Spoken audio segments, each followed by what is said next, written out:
Tá, e você tem a lembrança, claro que você tem. Você tá lembrando lá atrás, qual que foi o primeiro rodeio que você levou a boiada? Lembro. Primeiro rodeio que nós levamos uma boiada foi pro saudoso Milton Viana, Miltinho Viana. nas Esse Moreninhas. também tem uma história incrível aqui no estado, Demais Mato da Grosso, conta. o rodeio, né? É. O Milton Viana tem que ser lembrado Tem que ser sempre, né? lembrado. Eu sempre toco música dele no rádio Exatamente. e falo dele. Pra mim não tem problema nenhum de falar, né? Inclusive, que Deus abençoe o grande Miltinho Viana, onde quer que ele esteja, fez a história, né? Eu não tenho vergonha de falar que eu quando era menino, ia pra escola e acordava cedinho, minha mãe fazia café pra ir pra escola, eu escutava o Miltinho Viana. E eu dizia pra minha mãe, inclusive minha mãe, com certeza deve estar assistindo isso aqui, eu falava, mãe, um dia eu quero ser igual esse cara aí.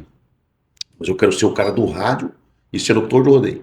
Tipo assim, se alguém perguntar, falar, se você se inspirou no Marco Brasil ou no Asa Branca? Eu vou falar a verdade pra você, eu me inspirei no Miltinho Viana. Que legal isso aí. Miltinho Viana.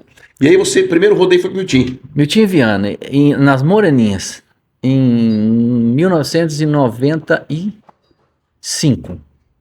E sim. Foi já quase no final de 1995 que a gente levou os touros para participar do primeiro rodeio. E aí começou a fazer esse rodeio, com certeza já desencadeou outras datas, né? Então, aí depois desse rodeio, 1996, a fazenda que a gente morava passou por uma venda. Eles venderam a fazenda e assim, automaticamente a fazenda ia mudou na época de gado para lavoura. Então, nós saímos da fazenda. Não era o nosso ramo mexer com... E meu pai também já estava querendo parar com o serviço de fazenda, né? Meu pai estava com 50 e poucos anos, 54, 55, e quis também parar com a fazenda. Foi quando eu e Derlei já estava ali com uns 10 touros, já quase com a boiada formada, e já começamos A viajar o estado.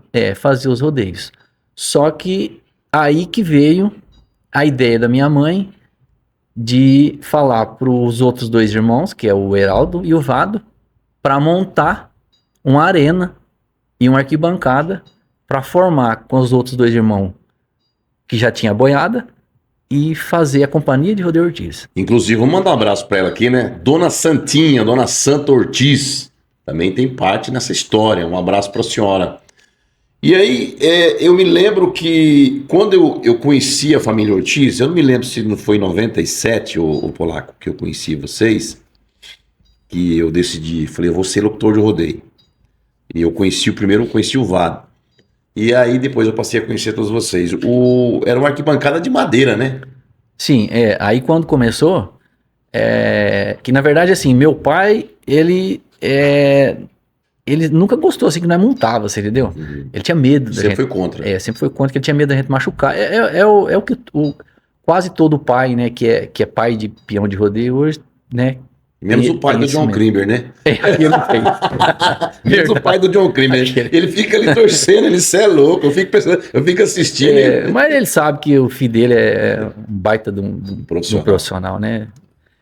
E minha mãe sempre, sabe, ao contrário do meu pai, assim, que tinha esse medo, não, minha mãe nunca tinha medo, nunca teve, apesar do Vado já ter passado pelo acidente que a gente já comentou aqui, minha mãe nunca teve esse medo. Minha mãe, ela incentivava, e não, vocês têm que mexer. Aí foi minha mãe que incentivou o Heraldo e o Vado a comprar uma arena.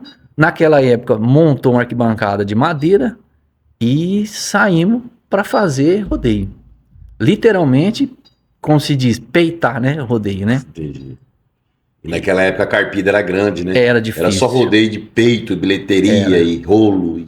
Primeiro rodeio que teve, que a gente fez, já com a arena, a arquibancada de madeira, mas tava lá. Você lembra a cidade? Cidrolândia. Cidrolândia. Isso já no final de 1996. Foi o primeiro rodeio. Dezembro de 1996.